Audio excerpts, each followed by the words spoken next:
আমার ছাদ বাগানে মাশাআল্লাহ এত সবজির ফলন হয় আর আমি এত সবজি হারভেস্ট করি। সবসময় তো ভিডিও করা হয় না। যখনই ভিডিও করি তখন আপনাদের সঙ্গে শেয়ার করি। প্রতিদিনই টুকটাক কিছু না কিছু হারভেস্ট করা হয়। তবে যখন অনেক বেশি কিছু হারভেস্ট করি একসঙ্গে তখন আপনাদের সঙ্গে ভিডিওটা শেয়ার করি। আজকে লেবু গাছ থেকে ৩ টে লেবু হারভেস্ট করে নিলাম। আর এই সাইডে পেয়ারা গাছে কিন্তু এখন মাত্র একটা পেয়ারাই আছে। সব পেয়ারা খাওয়া শেষ হয়ে গেছে আর এখন নতুন করে গাছে ফুল আছে শুধু।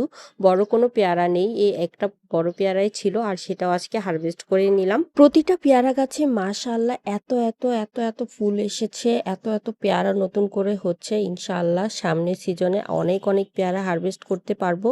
আর আজকে কিন্তু বেগুনও হারভেস্ট করব।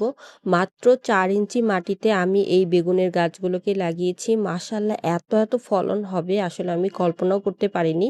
গাছগুলোকে লাগানোর সময় আমি ভেবেছিলাম হয়তোবা এই গাছ থেকে কোনো বেগুনই হবে না। তবে গাছ যদি পর্যাপ্ত পরিমাণে খাবার গ্রহণ করতে পারে অল্প মাটিতেও কিন্তু অনেক ভালো ফলন হয়।